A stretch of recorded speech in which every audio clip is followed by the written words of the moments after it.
Hi, everyone. This is Richard Hanania. I'm here with Rob Henderson. This is the first of what we hope will be many discussions of me and Rob talking about our favorite TV shows. Maybe we're going to branch off into pop culture. This is sort of an experiment for now, and we'll sort of see how it goes. How you doing today, Rob? Good, Richard. Good. Thanks for having me. Looking forward to this. Yeah, absolutely. So you are so today our topic is Sopranos, what makes it unique, what makes it different than other TV shows. You and I are both big fans of the show. Let me just start with you. What jumps out at you? Why do you think this is such a better show than, most of the other things people could be watching? Well, I mean, there's a lot of reasons. One is that I mean, this is the kind of show that you can watch at sort of multiple levels. So, at a very sort of surface level, shallow level, this is just a show about this mafia boss who happens to go to therapy, and there's a lot of violence, a lot of sex, a lot of humor, a lot of comedy. And in fact, like a lot of people, if you ask them, is it a comedy or is it a drama, they wouldn't even be able to tell you because it could so easily be categorized as one or the other.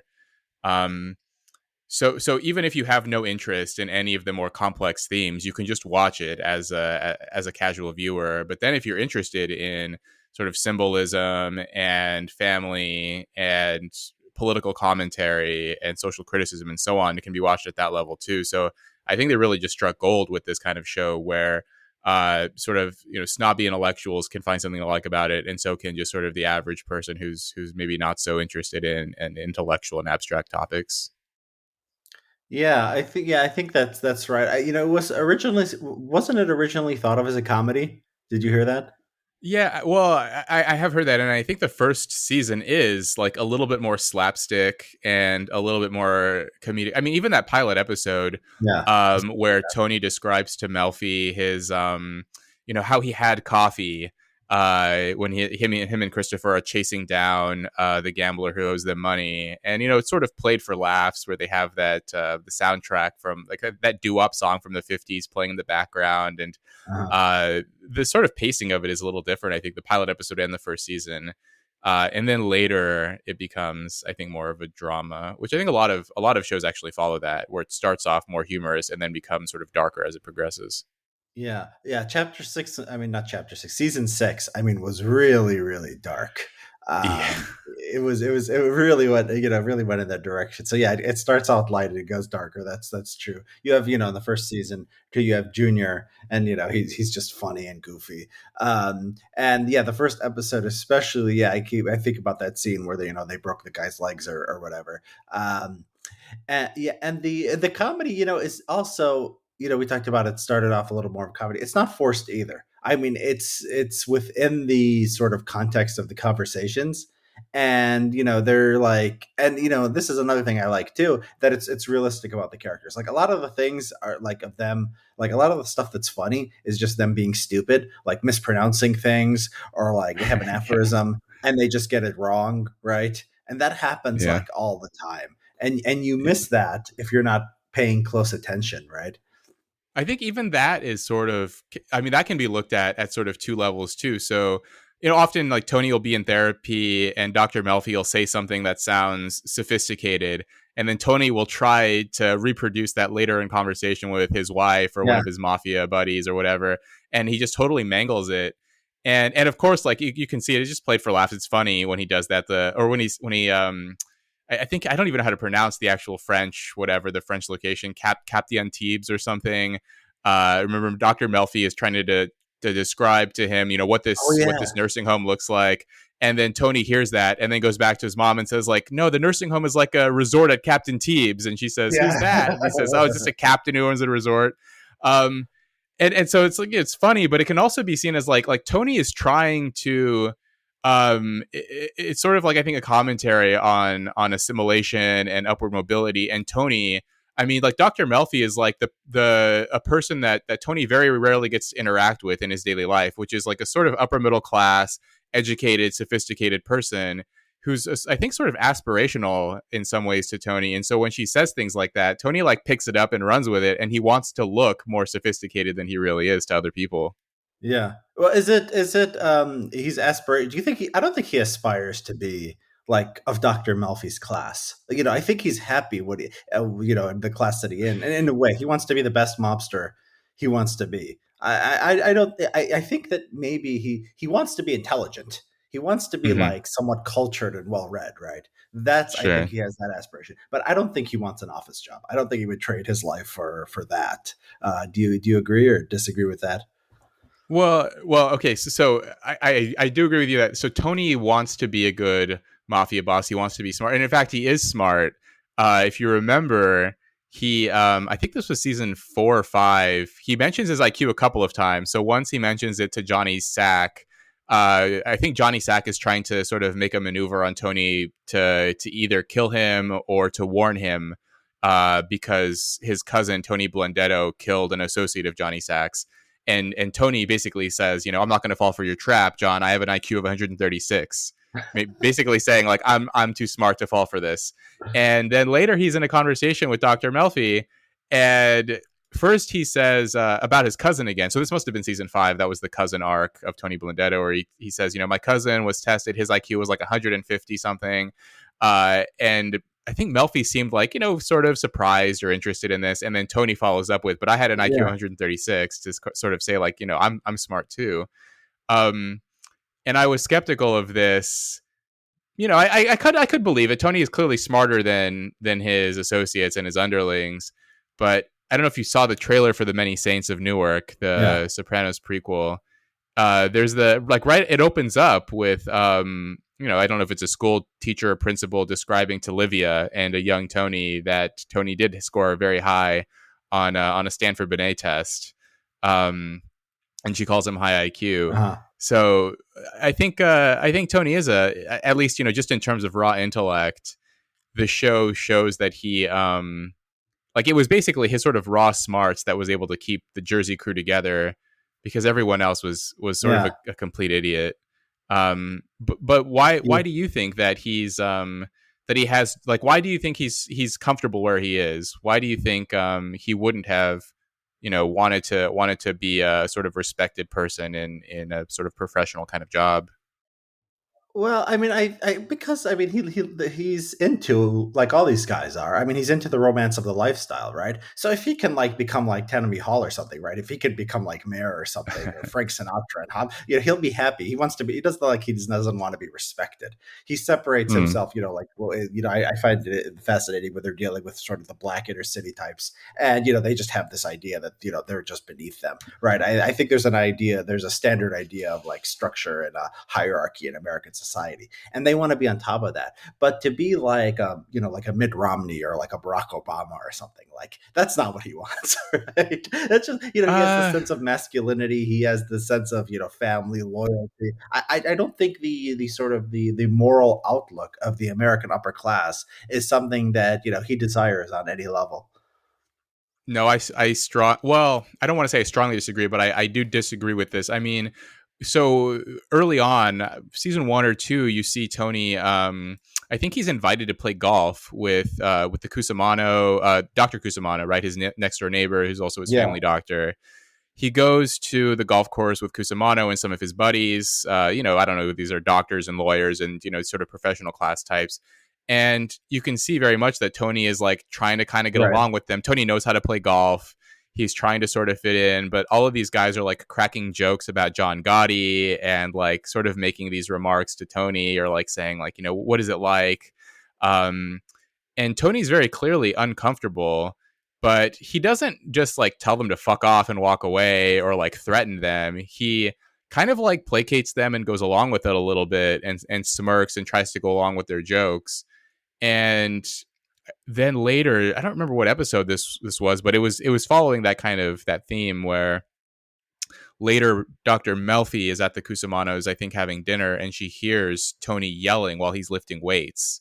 And I think the message there was something like Tony knew that the Cusimanos were having all of these people over at his house, and Tony, to like sort of vent and sort of express his irritation or disappointment that he's not a part of that group. He's lifting weights and he's yelling, and he was angry about it. He's also in his Yeah. therapy sessions with Melfi, he talked about the Wonder Bread Wops, and kind of like, the Cusamanos of the world, kind of these assimilated Italians, and how Well, Tony yeah, doesn't like them, he disapproves of them, like you're kind of saying. But I do think that it's not as simple as, he doesn't want to be part of it. I think he kind of does. Yeah, yeah. I mean, I think I think he does want to.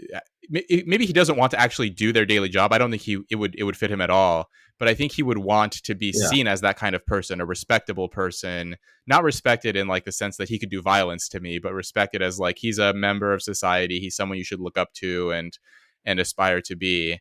I don't know. There are a few other examples of this that I could jump into, including when he asks Dr. Melfi out on a date later. The way that he sort of handled that situation was I think super fascinating too, and generally like the sort of how romance is treated yeah. on the show is also fascinating. Yeah, there. I mean, there's so much here. Yeah, the right. So the yeah, when he's playing golf, when he's with the Wasps, I think it's right. I mean, but he does. I mean, like, okay, so how he keeps going back to Gary Cooper, like right, Mm, the strong silent type, right? that There was an is something American. within. Yeah. There's something within him, right? Like, like, would he be like, okay, like, is this ideal maybe like a right wing businessman? Like, maybe, like, it's not a professional class. It's not a professor of sociology talking about, Yeah.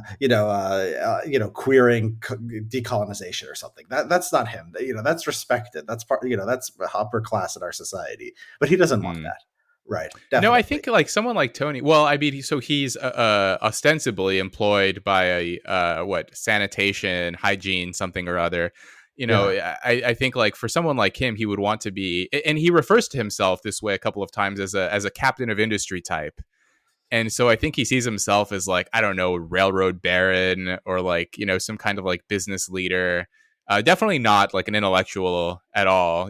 Tony would never be doing a podcast about a show on HBO. Yeah. He would be, I don't know, he'd be sort of like if he had gone on a different path. He did, remember he went to college. He talks about his semester and a half at Seton Hall and how he understands Freud on an abstract level or something.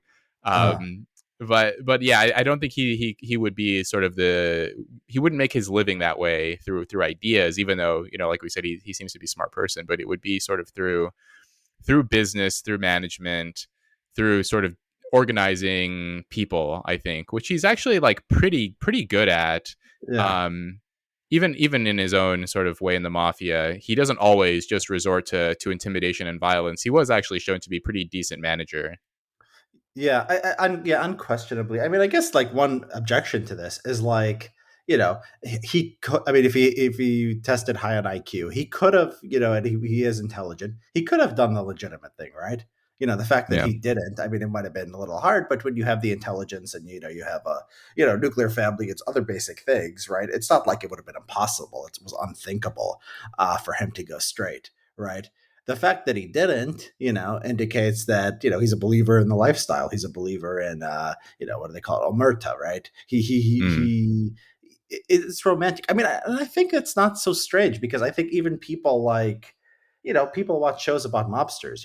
There's not as many shows about college professors or psychiatrists. I mean, there's like Frasier, there's like a few, but people generally find the criminal life, or if not or crime fighting, right? Something that cop shows, things that require like physical courage. So it's sort of like they sort of I've heard that in the early days of like when they settled the Western Hemisphere, there would be like white people who would go live with the Indians and like not want to come back. But like the opposite was not the case. Like the Indians, if they would like, if for some reason they ended up in white society for a little bit, they'd want to go right back. And there was just something like more advanced about European civilization, but at the same time, there was also like, something that was less romantic or people found less compelling or less interesting. And so there was more of an idea of like the civilized settled people were romanticized as sort of the wild people. It's sort of like that, right? I think it's one of those things where it's like, maybe like it depends on what neither side would trade for the other. I mean, it depends on the values you grew up with, right? But it's completely believable to me that Okay, let's look at it this way. So what do you think about? Let's jump. I mean, let's jump somewhere to a little bit. Something I always found fascinating: the Kevin Finnerty stuff. Oh yeah. You remember that episode? So he's having a like he gets shot. He's in the hospital. He has a like a recurring or like not a recurring dream, like a dream that just continues forever. And he's like the same guy, but he's selling he's like isn't he like a weapons manufacturer? He's like at some like post 9/11 like Pentagon sponsored like weapons industry kind of thing. Yeah. And he's getting shit on, right? He loses his briefcase. These monks are like bothering me. He's going through like bourgeois like indignities, right? He's not just like saying screw it and like going off and just having a drink. And he's also like his body's falling apart. Like I don't know like the meaning of this. I'm interested to hear your view because there's this is so much going on. But like he's getting Alzheimer's, right? He's getting early onset Alzheimer's, Right. and like everything is happening to him bad, and it's like this could have been his life, but it doesn't seem like a good life. It seems like a terrible life, and he's still doing like some Tony things, like he's cheating on his wife while on the road, like which he does in his real life.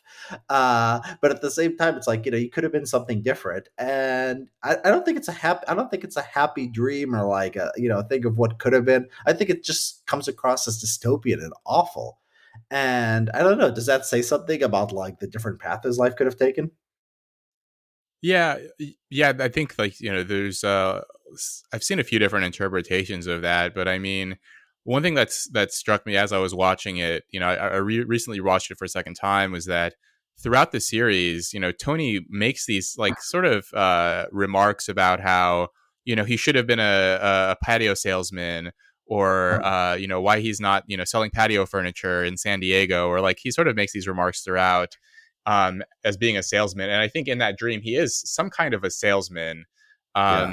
Yeah, I don't know exactly what it is, but he sort of goes, travels around, and um, and he's on like a sort of business trip there in that hotel, in that convention.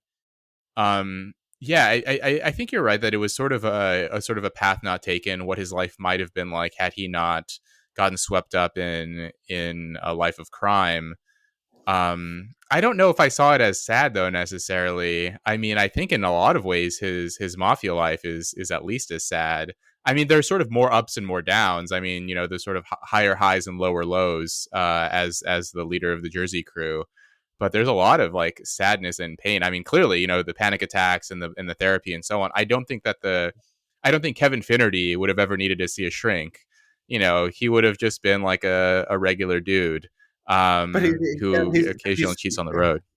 but he's got so what's the Alzheimer's thing? Is that just accidental? That just sort of happens to happen? Well, what is that? I think it's just Yeah. like a metaphor for bewilderment. Like like bad things happen out of his control. He loses his wallet. He can't get it, and I think it's just like one more of these things on top of it. But I think it's symbolic about that kind of life where like you go to a 9 to 5 job, you're worried about your bills and all the normal stuff, and you're playing by the rules, and just things happen to you, and like things happen Oh to you yeah. obviously if you're a mobster, but there is a sense where you're more in control. Like you don't have set hours, you don't have to play by all the rules. You sort of have freedom in a way. So that's how I took it. That's how I took the game. I mean, so what do you think about the Alzheimer's part? Like, where does Well, that come from? What does that mean? I mean, I remember. So Junior was diagnosed. It was either with Alzheimer's or dementia or something like that. And I Yeah, wondered, if that was, I guess there are of course multiple interpretations. There's no right answer here, but that could have been Tony's subconscious, sort of like taking that detail from someone in his life and then integrating that into his dream. Um, and throughout the show, there are signs that Tony viewed Junior as like very much this father figure who he desperately wanted his approval. There was this really sad scene in I don't remember the season exactly, but yeah, I remember. So this was this is the if you ever visit like watch clips on YouTube of Sopranos, like half the comments are jokes about how Tony never had the makings of a varsity athlete, yeah, which is the yeah, yeah. famous scene. He's at dinner with a literally a demented Uncle Junior who's sort of his brain is deteriorating, and he randomly shouts to Tony that he never had the makings of a varsity athlete, and Tony just loses it. You can tell this is a Yeah. very a point of anger for Tony, a soft spot or sore spot, and so later on, after Junior makes these remarks, they're sitting on the couch together, Tony and Junior, and Tony straight up just asks him, like, "Don't you love me?" Yeah. And there's this sort of silence, and you can't tell if Junior understands or not because of his mental state. And so I wondered if, like, I don't know if Tony sees himself, or Kevin Finnerty, if that was like Toadie's subconscious telling him that he's slowly becoming, sort of what his father figure has become, or sort of like, regardless of what path you choose in life, you're going to end up in the same place, something like that. Which I think is also another theme of the show, is like, you have a bunch of experiences and then you die. There's like a sort of dark Yeah. undercurrent throughout the show, something like that, especially with Livia. Yeah, yeah. Well, I mean, yeah, it's even better than that. I mean, the scene with Junior. So Junior, you don't know if you understand, but I mean, he like his lip quivers, and he's Oh, like, really? I mean, yeah, yeah. If you go back and watch, I think he actually might cry. His lip quivers, or he like cries, and so he understands at some level, but he's also like he understands his sort of own limitations, and that was such a vulnerable moment for Tony. Like, I don't know if there's many scenes like that, or any other scenes like that, like, don't you love me, like that, just, he doesn't do that. Right. And so, yeah, that was extremely powerful. The yeah the There's so much to the show. I mean, I also like the way it's the like they don't well, what you talked about, where it's sort of one thing happens after the other. I liked where Chris tries to become a writer, right? And I Oh, like yeah. this. I like this storyline, and the part where Polly, comes to him and says, what's my arc? Chris says to him, I want an arc, like a story or something. Polly's like, what's the arc? I was born, and then I did a bunch of stuff, and then I died. There you go. That's my arc. This is real life, and it's sort of Yeah. like that. And Chris's story, like, he doesn't have talent. Like, he thinks he wants to be a writer, but there's no indication that he's actually good at it or he can do anything. He like bullies some poor guy who he meets at like Narcotics Anonymous to like do a bunch of like to do a movie on his behalf or something. But he like can't do Yeah, anything to write himself. it. All he can do is like be a thug and try to get some other person to write something for him. Well, And then there was a yeah, scene. So Chris was sort of shown to have acting talent. I think Adriana signed him up for acting lessons or acting classes, and there was, like, he had to act out some scene with someone else, some other guy in his acting class, and Christopher. The scene was something about, like, fatherhood or something, and Chris was portraying a character who lost his dad or something, and he started to cry, real tears, and everyone started clapping. And it mhm, looked like Chris was actually drawing from his own sort of personal experiences, how he had lost his dad, Dicky Moltisanti, when he was younger, and so on. And so Chris was shown to, like, be able to elicit some praise and sort of tap into something within himself to be a good actor. But then later he sabotages it by beating up the same yeah, guy who was acting in the scene with him. I think probably because he didn't want to be seen as weak, right? He cried in front of his acting class. Now he has to make up for it by beating yeah, the shit out of this guy in front of them later to show that he's not that he's a strong guy. Um, but in terms of his writing, which is which he seemed like what he really wanted to do was be a writer. He was exactly, yeah, horrible at it. yeah. Like the way he misspells loyal, Oil? Loyle. Did he spell oil wrong? Yeah, I remember. Yeah, No, you. loyal. It was like, Oh, you see, yeah, on yeah, the word, the 1999 word processor on his computer, you see him spell loyal, Loyle, loyal. Yeah, yeah, yeah, it's yeah. good stuff. It's a very IQ realist show. Yeah, he might have had some acting talent, but he had What was Christopher's IQ? not very high. Yeah, I mean, loyal. Yeah, 936. yeah. I mean, the Tony one, you could see it, and you could see that he's not, but he's not well read, obviously. Um, and I think any other show would have made him read books. Like, like there's always like a part of that, or he would like have some intellectual hobby. He likes history, which is like completely believable for like a middle class or lower middle class Boomer. man with high testosterone boomer. Yeah, any age. Yeah. And so he likes history, and somebody, but he's lazy and he's busy, and so the only thing he does, he just watches TV. He's on the The whatever, the History elliptical Channel. machine. Yeah, and he's watching the History Channel.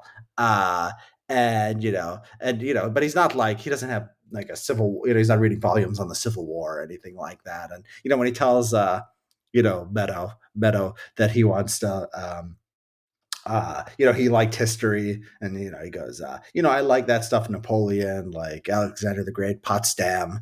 And she's like, "What's Potsdam?" He's like, "Potsdam, if I know now, haha." Stuff like, but like, he's not, Right, right. he's, it's just something that I had friends like that, and sometimes they were, I think, but in Tony's case, like, he could have like read books, but he wasn't intellectually inclined, right? It was just not something that was part of his culture, or something that he would have done, or he would have wasted his time on. But yeah, There was the only time I remember I had this conversation too. Like, is Tony ever? Do you ever see him read anything in the series? And the only time, I think it's in the pilot, the only time we ever see him pick up a book, and it was a picture book of ducks. yeah, he likes ducks. He's got the towel around his waist, he's got his hairy chest, and he like picks up this big book of pictures of ducks, and he's flipping through it when the ducks enter the family pool. But otherwise, yeah, you never see him like, he reads the paper, right? I don't think you ever see him read the paper, but you often see him walk out to the driveway to pick He up the gets it. paper. I think you see. I But think I you don't. see him. Yeah, I think Does he he read does it? read. Yeah, maybe like, I don't know. Okay. Maybe it's just the sports section. I don't Presumably he know. does, because he does. Every season or almost every season starts with him in his bathrobe picking up the paper. So Yeah. yeah, so he's clearly like a curious kind of person, but yeah, maybe not doesn't have the the attention span or Mm, something to sit down and dig into yeah. something.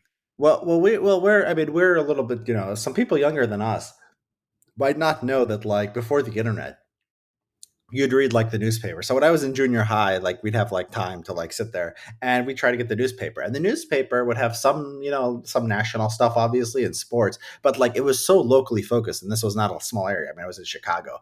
And so your mind was sort of local, because the only real news you had, or the main news source you had, was the paper. So we had the Sun Times and the Chicago Tribune.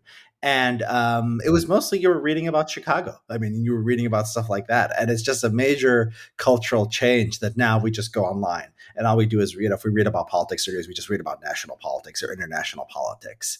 And so Yeah, but it's relevant to this, because the mafia is very, it's a grassroots organization of sorts. It's worried about and focused on local issues, everything from politics to just how the neighborhood is, or how the neighborhood's changing.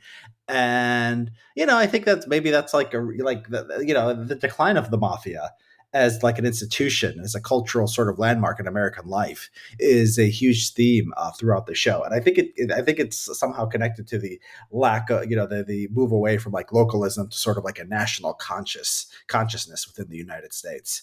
Yeah, interesting. there's a lot in the there's a lot in grabbing the newspaper. I never thought about Yeah. this before, right now.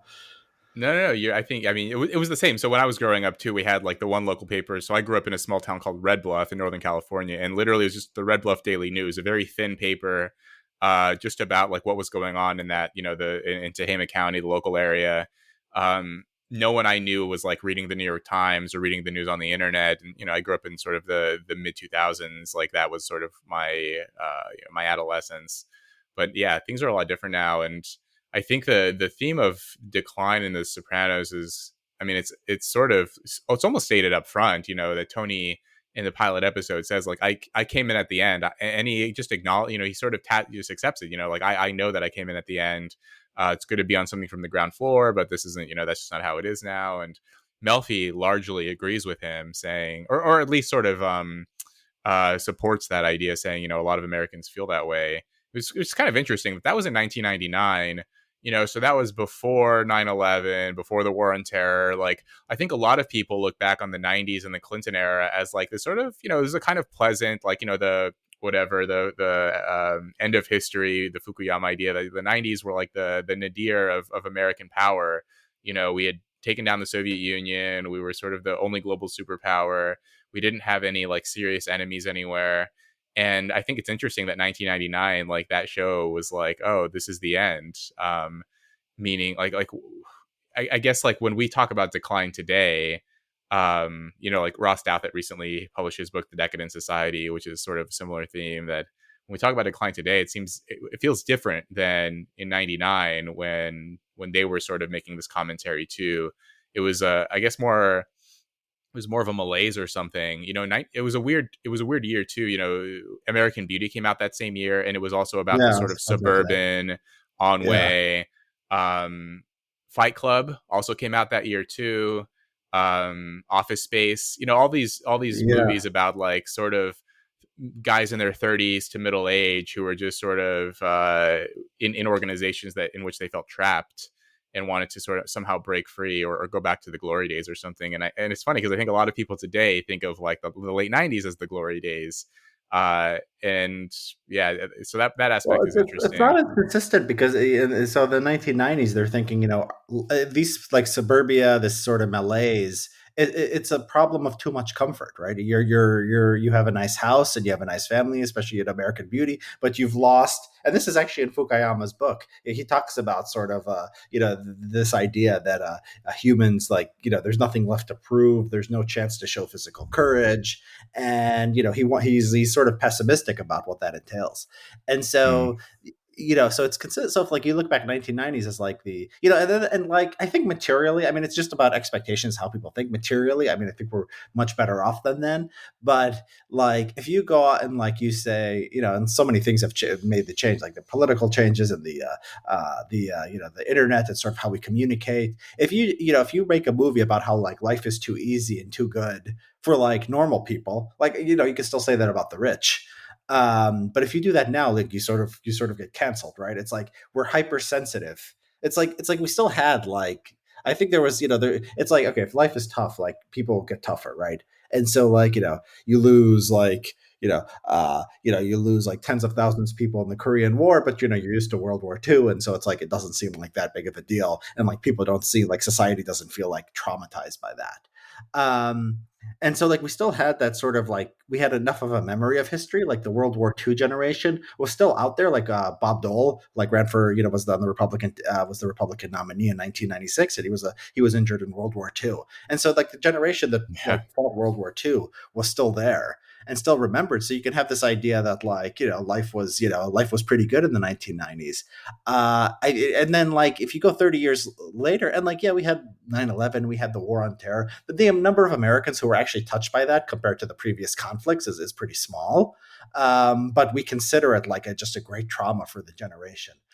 And I think it's just a Yeah. sense of, not a lot, that's really, really damaging or dangerous has happened to people. But we have just like a lower and lower tolerance for anything that goes wrong. It's just like I was seeing Yeah. something like, we're the millennials, we're the generation that we experienced 9/11, we experienced the recession, and like okay, those are Yeah. things, but like I right, a few thousand think I know what people you're died in nine talking eleven. about. I mean, you had if you didn't sign up to go fight in Iraq or Afghanistan, it didn't touch you at all. And the recession, there have been recessions, throughout history. It's cyclical, so that you're not the only ones who've had that. Um, and yeah, and Yeah, so it's nothing like the sort of traumas of the past, right? Like the war, yeah, the war on terror, like very few people even know anyone, especially like if you're the kind of person who went to college straight out of high school, like it's almost certain that you know either zero people or possibly one person who enlisted in the military and deployed in Iraq or yeah, Afghanistan. And yeah, the recession, I mean, like, I see these statistics, oh, millennials, uh, they weren't able to get a job because of the recession or because of, whatever, the financial crisis, the meltdown, and so on. But like, none of those people starved. None of those people like had any like serious, like, none of them had to like jump on a train and like cross the country in an attempt to find work the way people yeah. did in the Well, if Great you Depression, suggest right? that now, people will say you're heartless. I mean, that's what people did throughout history. Like if your region was declining and there was no more job, you just got on a train, you went across the country, and there was, there where the jobs were. And now it's You like you became can't like a even. wandering hobo, and like, yeah, now it's like you just move back in with mom and dad into their house in the suburbs, and complain on the internet about how horrible your life is. Like, What's funny? I was reading something recently about the January 6th riots, and they were talking about the staffers. They were like hiding from like the rioters, And one of the things that this was the generation that grew up with school shootings, so they knew what to do in a situation like this. So like the school Yeah. shootings are like, statistically it's nothing. I mean, I saw some Yeah. things on on maybe like CNN or something. They were talking to some like kids about how they were like the traumatized generation. They're like, and there was like after a school shooting, they're like everyone here was talking about when's it going to happen here because it's just going to happen everywhere. So like you might as well get ready for it. Like kids are literally under the impression that every school is going to get shot up at one point. Like we've got this into Yeah. people's heads, and they're doing drills. I mean, Yeah. it's really screwed with our brains. I mean, people like the 24-hour news cycle. So that started in the late 1990s. I think Fox News. Hmm. I think the 1990s when it debuted. CNN only debuted in the early 1990s, and CNN used to be like a serious channel. It wasn't. It was still like acted like a journalistic organization in the early 1990s. So it wasn't about just like stimulating you all the time and like trying to scare you. But then Fox comes along and the 24-hour news cycle is there. The rise of talking heads, and then with the internet, with Twitter, it just sort of goes into overdrive, and we're just so there's problems, and yeah, definitely in society, but the things we latch onto and the ways we exaggerate them are just so over the top. So like the terrorism thing was, I think, an early version of this. It was sort of like we had like a right wing version of this with like terrorism. And I think the more left wing hysteria is sort of like white supremacy and school shootings and the stuff like that. So you have a more you have a as the left has just come to dominate the conversation and sort of the political culture completely. Now it's like left wing obsessions, but it's the same things. It's 20 years of absolute hysteria in this country over things that are overblown, and it's just been terrible for our mental health. Yeah. I think that's what's As I changed in the look last few back, years. I think like there was this brief reprieve from this, from like, September 2001 up until like, I want to say maybe, 2010, 2011, like, a couple of years into Obama's first term, it was like pretty rough, with the financial crisis and all that stuff. But then like things seemed to have calmed down somewhat, and then Occupy Wall Street flared up, and then 2015, like the culture wars just started to heat up again, and somehow Twitter became like much bigger around that time.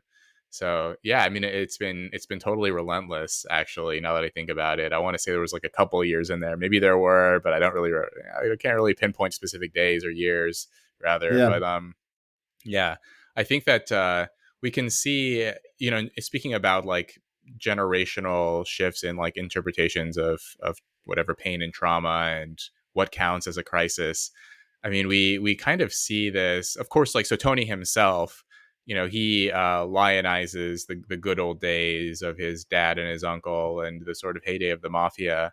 But then you see the next generation, all of the young, it struck me, my second rewatch, how all of the young males in the show basically came to sort of tragic demises, or their stories concluded in a kind of sad yeah, way. So I mean, Christopher Moltisanti, obviously, he's like the primary young male character. He's sort of the secondary protagonist after Tony, and you start out seeing him as like this protege. He's sort of doing the right thing. He makes a couple of dumb mistakes here and there, but he seems to be on the right track. And then over time you see him succumb to addiction. You see him sort of like he goes to rehab, he cleans up, but then he relapses a couple of times. And then you even see Tony sort of goading him and teasing him about his sobriety. And there was that time where they robbed the biker gang, took all their wine, yeah, and Chris says, maybe I'll have a sip of the wine, and Tony's like, yeah, why not? Like, just sort of totally enabling him. And then of course, like I found it funny. I think I tweeted this too, that Christopher Moltisanti, he chose his boss over his fiance, and then his yeah. boss ends up murdering him. And that's about as sad as it gets, right? Like the Adriana arc. Like I remember the first time that I saw that, like my mouth was like open the entire. As soon as Silvio pulled out the gun, I was just totally stunned. Yeah, So yeah, I mean, Chris, he had, speaking of his writing aspirations, he had those aspirations to be a writer for TV and the movies and whatever. And Tony basically stifles his ambitions, saying to choose me over your dreams. and choose me over your fiance, choose me over everything, and then later ends up murdering him. But is this, But, yeah, is this Tony? I mean, is this Tony's fault? So there's one way to look at that. It's like Tony is sabotaging him and like mhm. just wants control over the guy. But I think in Tony's world, like Chris is just too big of a wimp. Like to him, like the AA thing where you just, never drink and you never take drugs and you say, I'm living a sober lifestyle. I think he finds that contemptible. Like that a man can't just, drink sometimes or, even do drugs sometimes and then still do his work and then, still, and still be productive, in their universe. So I think it's just like he's sort of like, this kid's got to sink or swim. Like he's got what it takes to be in this life, or he doesn't. And then eventually, the contempt grows, and like you have that scene with Melfi where he's like saying like every day, like I have to wait, like this guy's such a wimp. I have to wake up every day and wonder like, is this the day he sells me out? Right? Is this the day he goes to the feds? And then he kills him. I think shortly after that. Yeah. So he just comes. I think he's like judging him the whole time, and finally he just comes to the conclusion that like this guy's a whip. This guy just doesn't have it. Yeah. Well, I mean, I think there are, I think that's probably right, but I think there's something else going on with Tony, and I guess this is a little bit more speculative. Um, but it is a show about psychiatry and sort of the subconscious, and I think Tony, so Tony's mentor early on was Dicky Moltisanti, Christopher's uncle, Mm. and or no, Christopher's father, who Tony referred to as his uncle Dicky, right?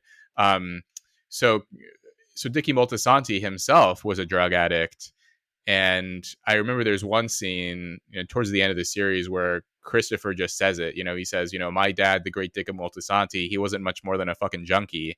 And Tony is just shocked by how blunt that statement was, because in his mind, Dickie was like this, the guy. I think he was the reason why Tony entered the life in the first place. Um, and so for Tony to acknowledge that someone could succumb to addiction and to not be able to handle themselves with drugs or booze or whatever, like that would have been like him acknowledging that the guy that he idolizes so much was vulnerable, and then to see that vulnerability in his nephew Chris, I think he just didn't like to see that. He wanted to preserve his idols in his own memory and in his own mind. We see this later. It was later, but later in the series anyway. Remember when Tony meets his dad's former mistress? I can't remember her Yeah, name. That that older was great. Yeah, woman. yeah, yeah. And she was talking about She, like she was with John F. Kennedy, yeah, and wasn't she doing yeah, crazy things like that? yeah. Yeah, she was Kenny's miss. And Tony later bragged about this, like, yeah, my old man was, he had this woman as his mistress, and she was, Kennedy's girlfriend on the side, and all this, trying to impress them. But I think there was that very creepy scene Yes. Yeah. of her singing the "Happy Birthday, Mr. President" with Kennedy's whatever, the sailor hat or whatever, and Tony's face the whole time is like, it's hard to get a read on it, but it's this mixture of like confusion and disgust and disillusionment. Yeah. And because in his mind his dad was like, sort of a lady killer, right? Like with all the beautiful women, had a great life. So for Tony, like these male figures were very important to him, and he doesn't want to damage it. Well, I don't And think does that damage his dad. I think the part of that was like she was trying to be like, I don't know if she was almost hitting on him or like flirting with him, but she was like too old to be doing that. So like the fact that his dad like was with this yeah. woman 30 years ago, I don't think it reflects poorly on his dad. It reminds him sort of maybe life is fleeting and like the pretty girls are gonna get old and everyone, Okay. especially if Yeah. their life is gonna die. Um, and so it's sort of like a reminder of sort of mortality and sort of how short life is. But Okay. yeah, to Yeah, I go could back see to the that too. I mean the part about the Chris's dad. So Chris's dad is Carmela's brother. Is that it? Or are they Chris's cousins? dad, I think, is Carmela's cousin, if I'm not mistaken. Dickie Multis. I think, yeah, he was Carmela's cousin. Yeah, the Yeah. family backstory and links are a little bit fuzzy, but I think that's right. And Yeah. somehow, actually, I think Tony and Carmela are like second cousins, first removed or something. I remember reading this Uh-huh. too. Yeah, yeah. That sounds familiar. Mhm. Yeah, the what were we talking? Yeah, I mean, but I wonder, like, is how much is it he's looking at the past with rose-colored glasses, or like how much is it, how much is it real? How much is it real that the men were just better back then? And he's saying, he's seeing the reality, and like, like his son, like I think Anthony Jr. is just like a more extreme version of Chris, right? But just much more extreme version because he can't do anything. He's just this like whiny, mopey guy. He becomes woke for a little bit, like the mid 2000s version of what woke was, where like you'd be like left wing on the war on terror. Do you remember that? He'd talk about like the U.S. dropping bombs on these countries. So he was like he went through that phase, and like Tony, to Yeah. his credit, just sees it as a phase and like laughs it off. But he eventually moves on from it. Um, and Well, yeah, AJ later tries to join the military, remember? Like towards the end, AJ is like talking about enlisting, and yeah, then like at the very last minute, yeah. I think that's what it was funny, like, because that final season aired, I think, in 2007. Tony asks him, well, what are you going to do? Like, and AJ was like, oh, I want to be a helicopter pilot. And then when I get out, I'll operate helicopters for rich guys like Donald Trump. Um, so that was kind of an did he say interesting, that? sort of throwback there. I forgot that he said I want to like rich guys like Donald Trump. Yeah, well, not that specifically, but he mentioned Uh, Trump in those terms. I don't remember the exact line, but he said something like, "I want to be, a helicopter operator for someone like Donald Trump," something like that. But he mentioned Trump by name, and yeah, so he, and in the last minute, Tony and Carmela got him that job as a movie producer for, who was it, like Parisi or one of the other guys. They had that sort of movie studio, and got AJ a job there so that he wouldn't enlist. yeah. Which I think is like, I mean, it's kind of funny, right? Because Tony likes tough guys. He wishes his son was tough. And then when AJ is about to do something, whatever is kind of a tough guy thing to do is to enlist, he pulls some strings so that his son doesn't do that. So in a way, it's his own fault for how his son turned out. Yeah, well, yeah. I mean, I wonder. So when he I mean, what do you think about what Tony wanted for AJ? Because I remember when AJ goes and he like tries to do like the mobster thing. He tries to go kill Junior, Yeah, I and remember. like he just drops the gun and it doesn't work. It was a And knife. He dropped oh, a. it's It was not. a. It Yeah, was a that's right. sharp That's right. knife. Yeah. Yeah, yeah. And Oh, and then when he drops the knife, Junior shouts, "That's not my knife!" and so That's. yeah, so Tony's like, that's you're not that guy. And so like, did he just not want Oh him to yeah. be in the life? Like, and he just made it up that he wasn't that guy, or was he really just not that guy and he just knew that like he'd get eaten alive? I wonder. I'm totally, unsure about that. So okay, so the question, so you're at like, basically, was Tony trying to protect him, or did he recognize that he was kind of innately Yeah, would he have tried soft? to would he have tried to protect his son no matter what from the life, or was it just because it was Oh, AJ? so I guess like, so then was he trying to prevent AJ from enlisting, not because he didn't want him to serve or whatever, but basically he was worried that AJ was too soft to be in the military. It's I too don't know if that's soft to. necessarily. Yeah, I don't know if that's necessarily the case. And I think the military thing. I mean, if you remember, like the Godfather movie, like for mob like morality, like the military sort of doesn't make sense. Remember when like the end of it was the end of Godfather one, where like or yeah, they're going back to where Michael joined the military, and then like they want to beat him up, like after Pearl Harbor, and they all want to beat him up because they're like, they're like, oh well, that's not your family. Like, who cares? Like they're talking like, Uh, oh, those Japs, like they attacked us, but then like he actually joined the military. Like, what the hell are you doing? Like, it's not that serious. Like, it's not our family. And so oh, it's interesting. and so yeah, for a mobster, I mean, it's like joining a military is sort of a modern thing, like a real traditionalist sort of society. Cares about locality, cares about family, cares about Yeah. what's close to them. So I think there was just this idea where like and they were like into like they talked about voting for Bush in 2004, which is like not surprising because you have like it was a time when sort of Republicans owned the suburbs, and a lot of it was about culture war backlash, and a lot of it was like about xenophobia and the sort of war on terrorism stuff. And you could see how the Sopranos would sort of fit into would check every one of those boxes. And so they vote for Bush, and like Tony, it's the funny thing is when like Tony becomes paranoid about terrorism and like builds a relationship with the FBI guys. I thought that was funny. Like every like Arabs or Muslims he comes into contact with, he starts thinking about like how they're planning something. So I thought that was hilarious and very Well, he very would use sort it of for leverage too, right? Like he yeah talked to Agent Harris and be like, "Yo, if I give you the names of these two guys, can you back off?" Or like, yeah. basically like anytime any of these guys entered one of his nightclubs or whatever. Yeah, I But mean, it was it was genuine too because you remember like when he was in the strip club and that guy, I don't know what that guy's name, the guy who owns the or who's the manager or whatever at the strip club, the Bada Bing, like he's just like a sort of like a background character who doesn't really do anything, but Tony is like he says something like, I was reading about terrorism in the ports and I'm just like really really worried about it, and the guy goes, oh, what do you got to do, it's just like, you got to live life to the fullest. So he's like, what are you talking about? yeah, My kids, your kids, all you gotta live life, and he like starts yeah. beating him with like some like a Georgie. bucket or something.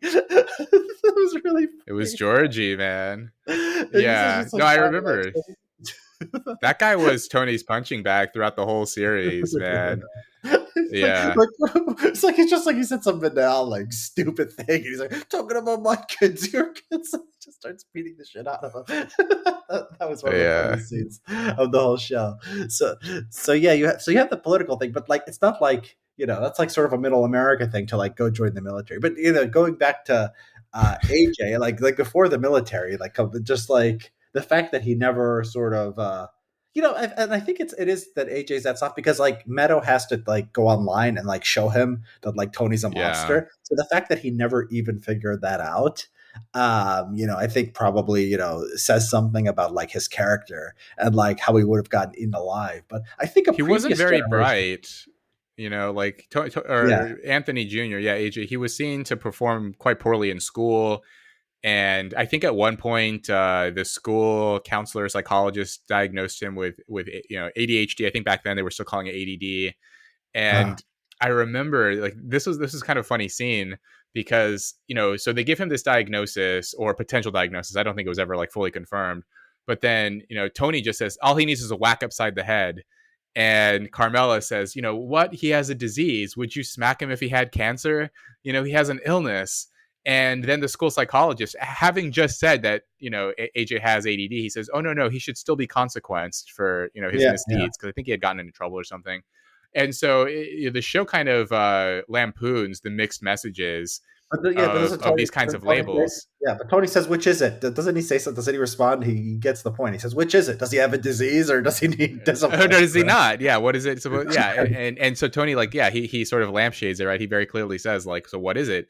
And I think that question actually hangs over the show too, about Tony himself. Tony's depressed, he suffers from panic attacks, he has like all of these symptoms and so on. Uh, and he has to go to therapy, but then like how much of Tony's actions is he like responsible for? He was born into this life, his father, his uncle, all of the sort of male patriarchs of his family were into it. And so you could argue that Tony never really had a choice.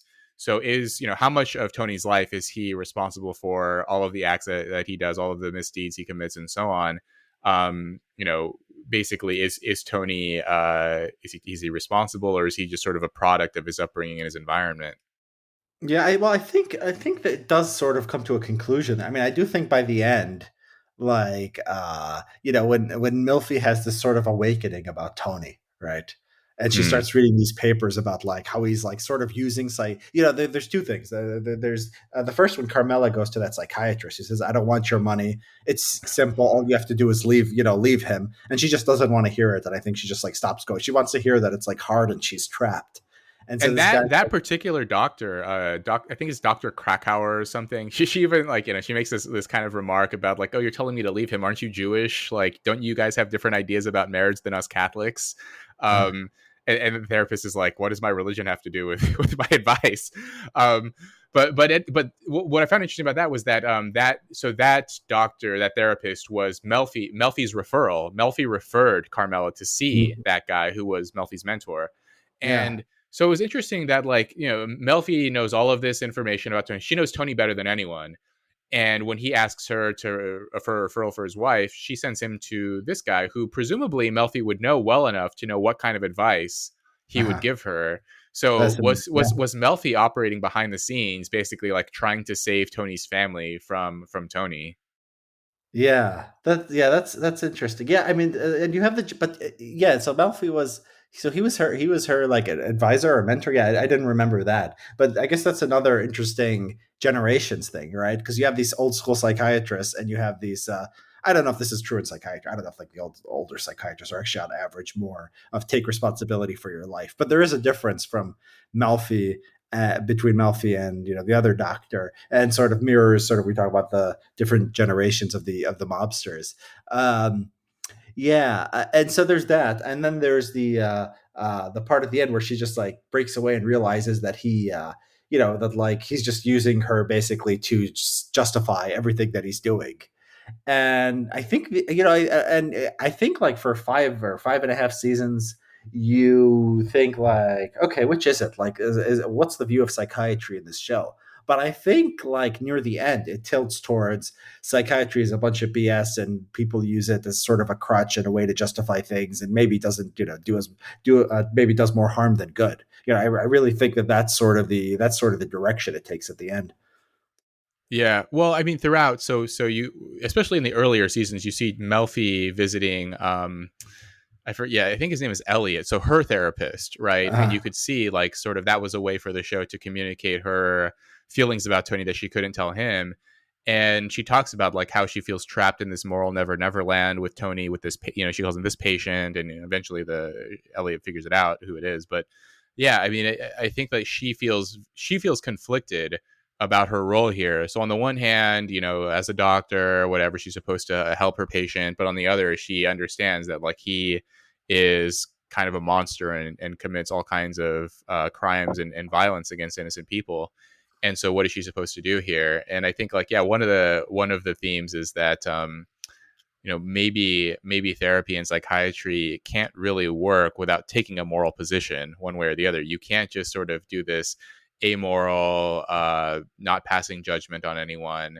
And I think even the doctor that Carmela visits says something like, we like this is what psychiatry has become in America, where we just uh, tell everyone that it's to blame their childhood and that nothing's their fault. And then he said something like, visit any shopping mall or ethnic pride parade and you'll see the results of this, like this line of thinking.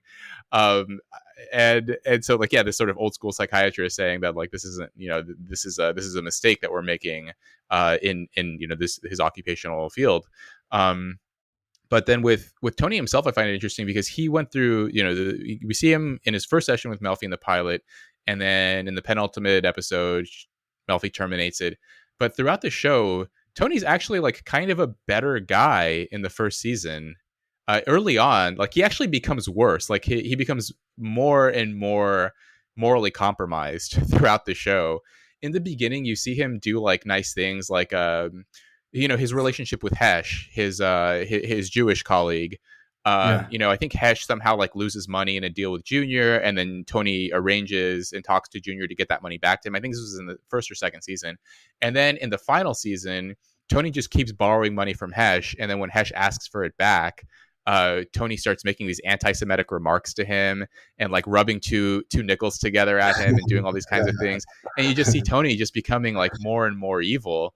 And yeah. I guess like if it's true that therapy makes people worse, and at least in terms of the show, like is that because like as Tony spent more and more time with Melfi and spent more sessions with her, that he sort of maybe unconsciously realized that no matter what I do, I can just come into this room and justify it to myself and justify it to this respected person who can just tell me that I'm okay and that it's not my fault, and gives him like more and more sort of moral leeway. Yeah, I mean, I think yeah, and you talk about the stories and sort of like the idealism of the previous generation, and I think that what psychiatry might have done is like burst those bubbles, and like that didn't make him a better person. That made him a worse person who just thought that like nothing was real and nothing was worth anything, and he would just he just should just do what he wants and like indulge in his pleasures. Like the marriage, like the way it like at the end, does he stop cheating on Carmela or he doesn't? Does he ever? He Does he stop? tries.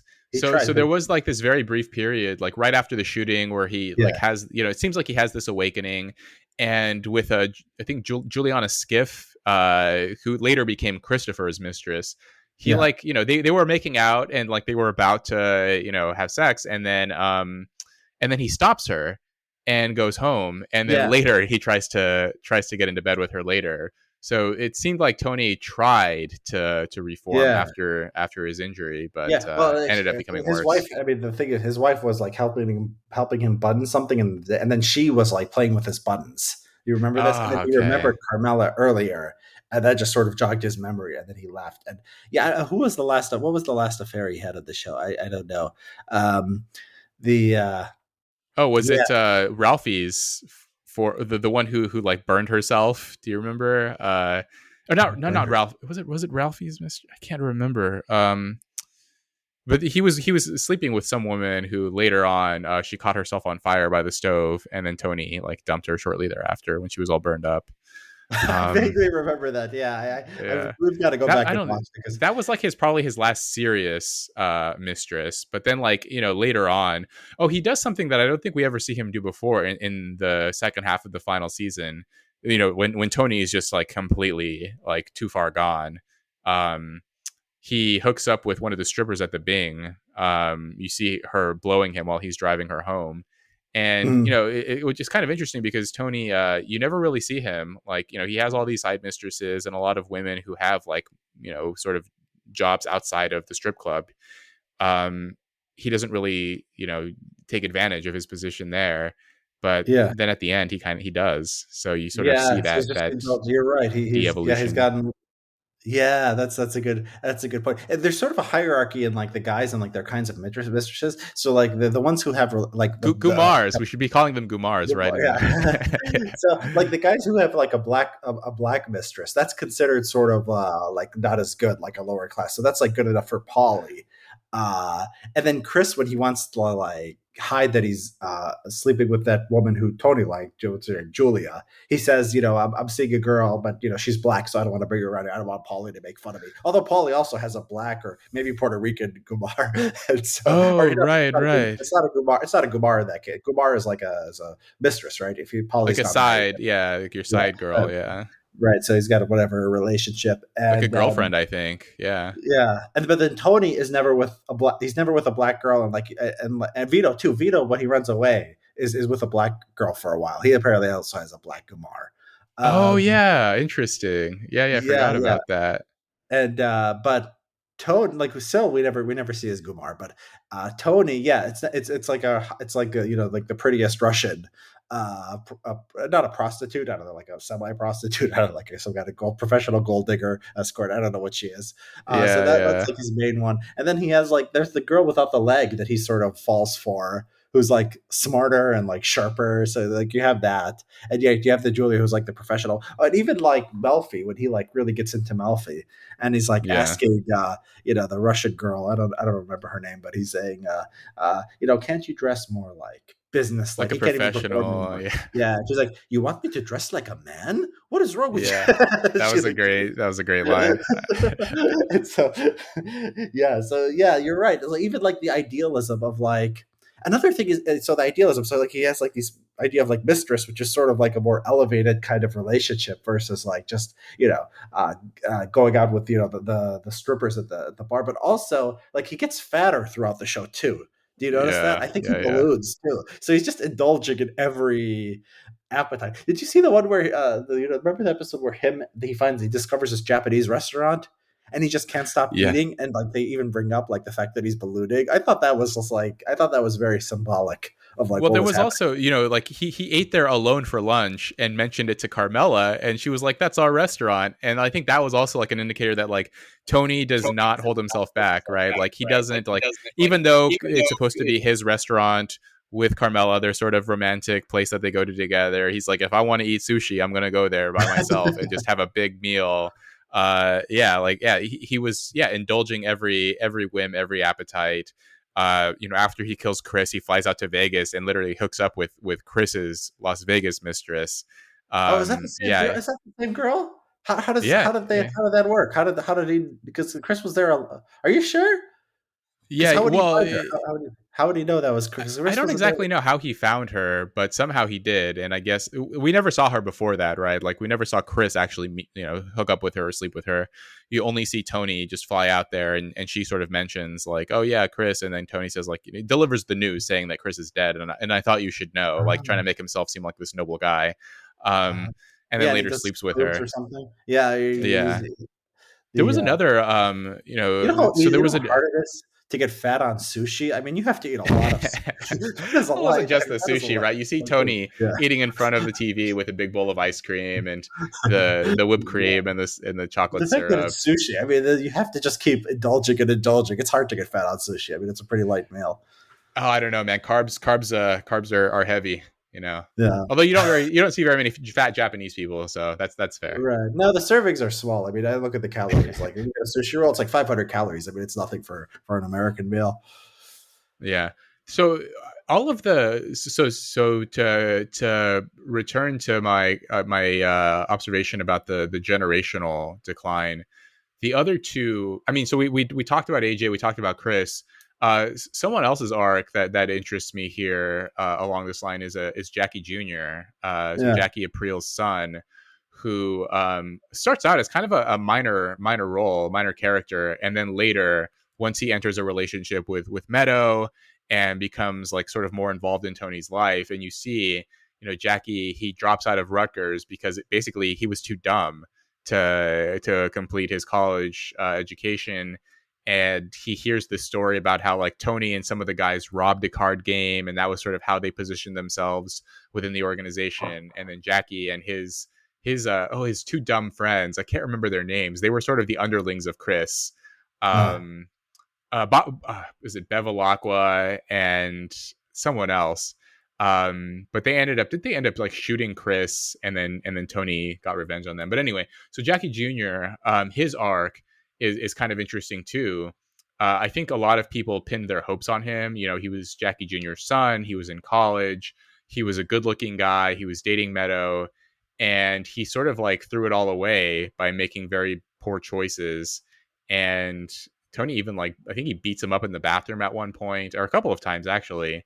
Um, and so this is like another case of like a young character who you would think has a lot of promise, right? Like yeah. just like you thought Anthony Jr. would have promise being Tony's son, you thought Christopher Moltisanti as Tony's protege would have a lot of promise and have a sort of a positive arc of his story. And then Jackie Yeah. Jr. too, who's sort of a like a prince in the mafia or something because of his Yeah. father.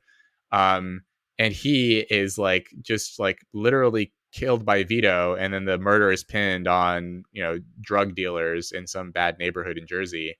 Uh, like all of the young men are just like Yeah. met with horrible endings. Well, Jackie's different. I mean, Jackie's a little bit different. I think if his father had lived, I mean, he probably could have done something, more in the mob. I think he was sort of he was in a hurry. I think he had something that, like, say, Anthony Jr. didn't have, or maybe he could have been, not the greatest boss. Like maybe he's not smart enough or talented enough or whatever, but he could have been like, a decent boss, like a decent, like a captain or something. He could have functioned. But his dad died, and I guess there was just like he was like, okay, I have to do some like radical thing to get attention or whatever. Yeah, I think if his dad was still around, I think he would have been okay if Tony had maybe like really taken an interest in him and like maybe mentored him, like maybe that could have been he could have had potential. But yeah, I think after his dad died, I think he was just sort of lost. But I think he had, and they killed him in the end because well, what did he do exactly? He tried to did he try to rob did he try to rob like the game that like Tony was protecting? Was that it? Yeah, they were trying to rob a game that Tony was protecting, and I think like they ended up botching it. Like his like two of the guys, I think like Jackie and the other guy drove off and left another guy there who was killed, and yeah, Tony got wind of it. But I mean, like for a while, Tony or Jackie had been on Tony's bad side because he was dating Meadow, and like Tony would run into him at a strip club and Yeah, beat him up in the bathroom for basically like being unfaithful, which I mean like Tony's blatant hypocrisy.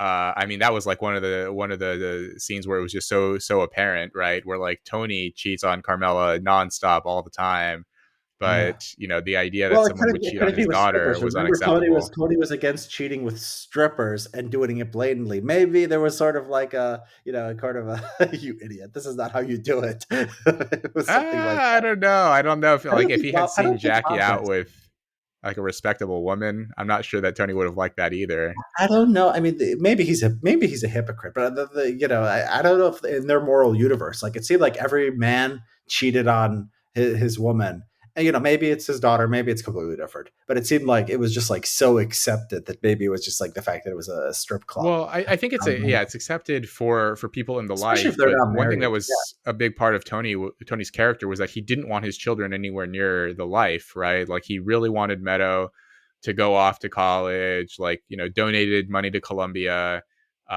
Carmela pressured her neighbor's sister to write a letter of recommendation for Georgetown. Yeah. Um, and that was one of the things that I couldn't tell if this was realistic or if this like if I completely bought it, that everyone knew, like Christopher knew and Polly knew that Tony didn't want AJ in the life, anywhere near the life. And when Tony's in the hospital after Junior shoots him, I think AJ makes some remarks to Christopher and Polly about how he wants to get revenge on Junior for what he did. And Chris and Polly, if I think, yeah, they say something along the lines of like, your dad wouldn't want it, you shouldn't do it, like don't do that. And I found it interesting, like, what is this realistic that that people would be okay with Tony not wanting his son in the life? Like, wouldn't the thought kind of be here that like, well, if the life is good enough for you and it's good enough for us, like, why are you trying so hard to keep your son out of it? I found that it was never addressed actually throughout the show. Like, why nobody questioned Tony on this about why he wanted his kids so far away from the life. Yeah. Well, I mean, yeah, I mean, it makes sense if they bought his idea that, AJ, couldn't handle it. That because nobody, I Okay. mean, nobody tells to Jackie, to Jackie Jr. Like, there's no attempt to keep him out of the life, right? Um, Hmm. that we know of. Like even his mom when she's widowed, doesn't seem like she's like she knows he's gonna be like a little punk and he's gonna try to be a mobster and like that she's just accepting it. Um, and yeah, I'm trying to think about the other kids. He talks about pussy's big pussy's kids, and he's talking about like they're superstars. Oh yeah, in So like, college. yeah, the fact that they're going to college and they're getting good grades. That's like seen as like a good thing. Um, and then I'm trying to think if there's anybody else who had kids who were old enough. No, I mean I think everyone else's kids were too young to know sort of how they thought. Like Vito's kids were too young. Uh, Yeah.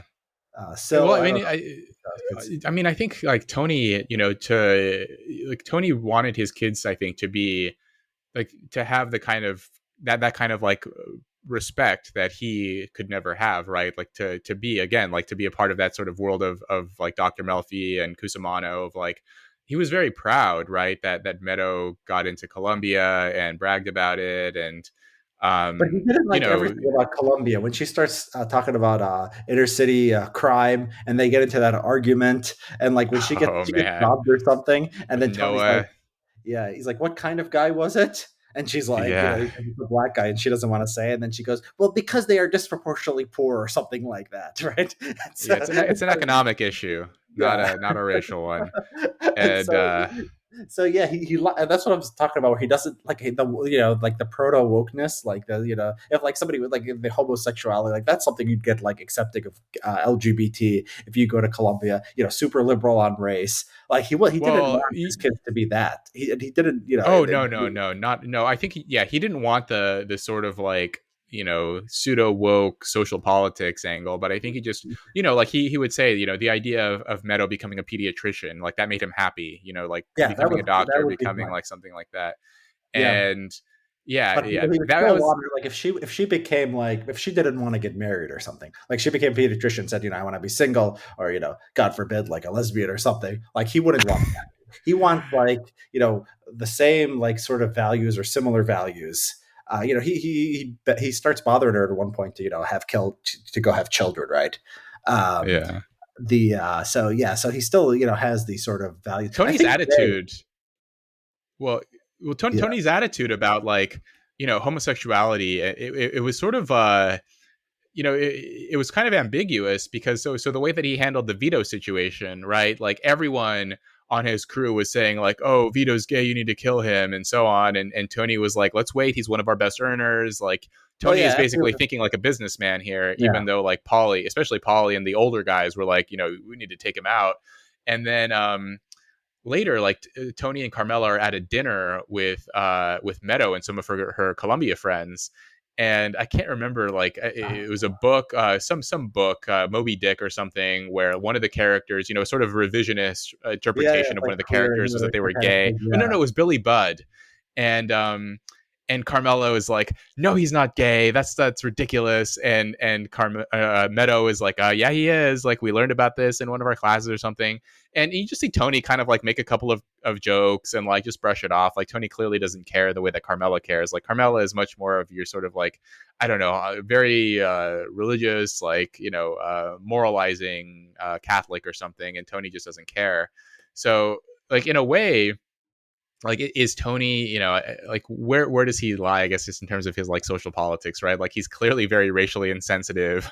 Like the way that he yeah, reacted when Meadow brought home Noah Tannenbaum to the house, and yeah, Tony's just like staring up at his hair and then back at him, and yeah. Yeah, he's just horrifying. clearly Well, I mean, the displeased. Vito thing. Well, I mean, the Vito thing, I think, was just him being sort of like changing his morality in the case for sake of self interest, right? And Hmm. if he wasn't an earner, I think he would have just been like kill him, like do away with the problem.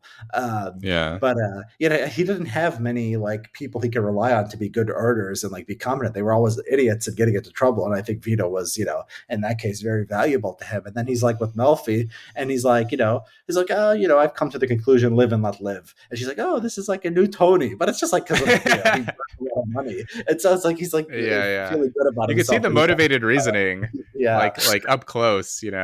I mean, this is why I think Tony was such a rich character, right? Like you could like just the way that he would flip his morality, the way that his, the motivated reasoning, the like his I think his desperate need to see himself as a good guy was also fascinating. Like he would do these like these gestures of kindness towards people, and you could tell like he clearly wasn't like, one of the things that a lot of these kinds of prestige dramas do is they pit the anti-hero protagonist up against a villain who's clearly much more evil. So someone like especially like who was the not Ralph, Richie April, Mhm. um in season 2, right? He gets out of prison, and you see him like drive his car into Beansy and like paralyze him, Yeah, and like get the sort of thrill out of committing violence. And then later, like Ralphie, when he beats up the stripper, and he's set as this sort of like pseudo antagonist against Tony throughout season 4. yeah. um Whereas Tony, he like, he you could see sometimes he has like, you see glimpses of like the potential that he could have been a decent guy had he taken a different path. um I don't know. Do you think that Tony is a psychopath? Is he sort of a guy who just went astray? Well, I What is mean, his moral yeah, code? these medical labels, I tend to think they sometimes obscure more than they tell us. So, is he a psychopath? He definitely, and this might be a product of high intelligence. He has a need to justify, and he has a need to feel like a good guy. Has a, even the way he's talking about, like the fact that he's talking about American society. The mob used to be one way, now it's another way. American society used to have, Gary Cooper, and now it's something else. We're losing something, and so he's putting himself in this greater historical context, like national and then like local sort of mob history. um, and then and not every guy has this. Like you can't imagine Paulie or Sil talking or thinking or caring about any of this stuff at all. Maybe just the mob, maybe the mob stuff, maybe like, oh, we used to be harder and now we're not. So it's very, it's very sort of parochial. Um, and yeah, I mean, I think it's there. Um, you know, uh, how moral can you be in that life? He's not. It's not like a realistic aspiration, right? It's not a realistic aspiration. He's gonna, he has a survival instinct that he needs to survive, and so and I think that yeah, that undoes him in the end. I mean, that really makes him worse and worse. Um, but yeah, I Yeah, mean, well, I think it's an interesting point that like he had this need to see himself as a good guy in a way that a lot of other guys didn't, right? Like you never really see like Christopher or Polly or whatever, like or even Uncle June, like talking about how what they're doing is the right thing, or how they're trying to do the right thing or whatever. Like they just sort of act and they don't really think about what they're doing. Yeah. um Tony would, like, he would try to say it was for his family, or whatever. Like it was somehow like doing the mental gymnastics required to paint himself in a good light, even when, I think there were a couple of occasions where Melfi would challenge him on his his occupation, and Tony would say, oh, we're soldiers, it's like going to war, like this is just part of it. It's not Yeah. it's not good or bad, it's just what you have to do. Yeah, yeah, I think that's right. And whether and so and it goes both ways. Like the motivated reason, like the sort of intellectual sort of aspect of him, that could make you a better person. It could sort of temper like the really bad stuff you could do, or it could make you more easily motivated. More easily engage in motivated reasoning, more certain of yourself, right? Sort of certain of your moral righteousness. Um, and so, yeah, I mean, you do, yeah, and you see all of these aspects throughout the show, right? You see at the beginning, he's sort of a little bit of a better guy when he gets shot and he's in the hospital. After that, it's like even more so, right? It's like more along the lines of he's just really that's the biggest effort, because people often change in the aftermath of major life events, and that's when you think maybe he's going to change, maybe things are going to be different. And then just the fact, and I think it's part of it's yeah, I think like because he has this, and it depends, a lot of it depends on what's going on in his life, because he has this antagonist, Phil, near the end. And Phil makes it impossible, because Phil is ruthless and wants to establish control and domination.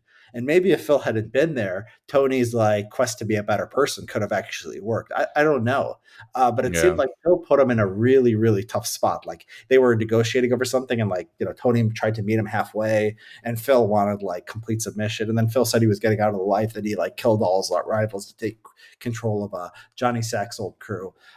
So yeah, it was also I think situational. And I think Phil just came along at the wrong time, and it was just really bad for Tony. And I think when he had to face off with Phil, there was just no chance of being the guy from season one or season two.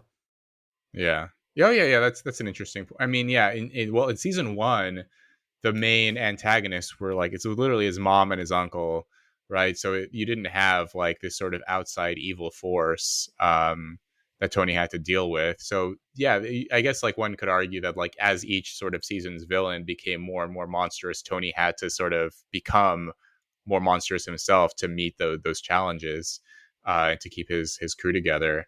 Yeah, that's an interesting interpretation there. I mean, yeah, like one of the things, like I just remembered this, that when Tony is right after he fights Bobby Bacala during the Soprano Home Movies episode, when they're playing Yeah. Monopoly, they get into a fight, and you see Carmela come out later, after, so Bobby wins the fight basically over Tony, and Tony's just like totally fuming that he lost this fight, and Carmela's trying to talk to him about oh, like Meadows thinking about applying to med school, something like that. And Tony just responds, if that throw rug hadn't have been there, like I would have Yeah. taken Bobby out and he would have been on his back instead of me. And Carmela is just like totally stunned by this like non sequitur. Like, what are you talking about? And Tony's just like going on and on about like how, he, if he hadn't had his injury, if he hadn't been shot and had to recover from this, and his body hadn't suffered from this, like he would have been, he would have been on top in that fight. And like, yeah, these are like comments that I don't think the Tony from the first season would have made at all. Like he was just so sort of preoccupied, and his ego just continued to grow throughout. Um, so yeah, I If he think it's got like sort beaten of a up in the mix of the first season, two. I don't know. I think if he got beaten up in the first season, I don't know. I mean, he would have had to see what happened, but I think he actually would have had that. I think that was a constant, actually. Hmm. The fact that he, I think like a liberal would say this is like toxic masculinity. He does have that, right? And Right. it's necessary in his world. Like he can't be beaten up by people. He can't be beaten up by like his underlings or guys in his crew. And you remember when he was hanging out with that muscular guy?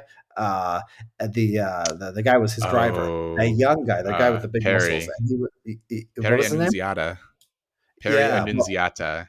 Yeah, Okay, that very that was a amazing. great. Yeah, I loved Yeah, that scene actually. yeah, and so like he's sitting around and like it's like very subtle because they're just like laughing. They're not paying attention to him. They're not like disrespecting him, but the fact that they're not like giving him any deference, they're just going about their lives while he's in the room because he's in a physically weakened state. And so he just decides he's gonna start a fight with this kid, and he beats him up and then like has to puke up blood afterwards because it like took so much out of him. Yeah. Yeah, I thought that was a great scene too. It Well, that just was shows. actually that was he did that sort of on the advice of Melfi, right? Yes, Like, yes, he yes, yeah. said That's something a like, great point. my guys, I'm worried they don't respect me. And she said, well, if you want to act like nothing's changed, then you should act like nothing's changed.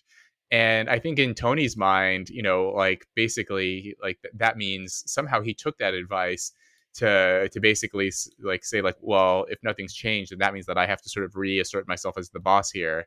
And sort of like, I mean, I guess this is like kind of another example of like therapy sort of indulging Tony's like, sort of dark side.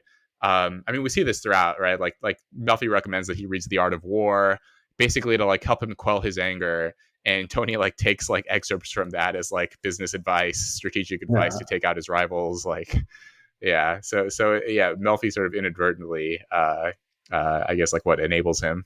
Yeah, and then yeah, and that's a theme throughout the show. Yeah, it's a commentary on psychiatry, and Melfi, you say inadvertently enables him. It's like there's a lot of self deception going on with her, and I think she's Hmm. excited about like being just like having a glimpse into this life. I think that's thrilling for her, and she's self aware. Like when he asks her, when her own psychiatrist asks her at one point, are you attracted to him? And she says, I think she gives an honest answer, and she goes, I was at one point, but I saw all the ugliness and like all the anger and the hate that was inside of there, and I think that's true. I think the fact that she was self aware enough to say, at one point, like I was actually attracted to him, I think is very, very interesting. Yeah. But the Well, she fascination, I declines mean, his advances, right? So in the season after Tony, so season 5, I think, this is when Tony had separated from Carmela. He asks Melfi out a few times. She declines each time. He finally shows up at her office, and she declines, and he asks her, well, why don't you just tell me why, like what is the real reason here? And she says, you're not respectful of me or of women or of people, and you take things by force, like basically outlining what his job is as a mafia boss. And he just like yells in her face, fuck you, walks out, calls her cunt, like just totally loses it. And I thought that was actually like a pretty revealing glimpse into Tony's character, to like, again, because he wants to see himself as a good guy, to have someone he respects just lay it all out there and say like, here are the things that you do, like here's what I see when I see you, like outside of a therapeutic context as a person, here's who I see when I look at you. Yeah, he couldn't handle that, and he never asks her out again after that, which is pretty interesting. He gives up his advances. yeah, that's interesting. Yeah, I didn't recall that was sort of that was sort of how that all ended. I like he says like I'm in love with you like very early, like before he like pursues her. He's like there that was pretty early, right? That was like end of first season or beginning of second season or something. He says I'm in love with you, and then like Yeah. I think the pursuit like really becomes like it just sort of shows him being like impulsive. It's sort of like opposite of like how you think like a drama would build, but it's sometimes life sort of works like that. He has that rush of emotion first, right? That attraction to her, and then later he tries to like figure out how to actually practically make it work. uh so there's so much. I mean, let's I think we're approaching an hour and a half. I think that's good for our first episode. I think we covered a lot of ground. I know we didn't even um get to Livia. Oh, we There's didn't get to live there's yet. Yeah, what we there's a lot should do. there I mean, too. there's so much there, and there's so much that we can't even remember because I mean, I finished the show a few years ago, and so not everything is fresh, and you have a better memory for these things than I do, and so we should probably go back and we should probably do a few episodes at a time or a season at a time, and then just have it fresh in our memory and like go back to it. Um, yeah. Yeah, Okay. Cool. Well, Rob, it sounds was good. great talking to you. Great episode, and yeah, let's do this again soon. Sounds good. Thanks, Richard. Absolutely.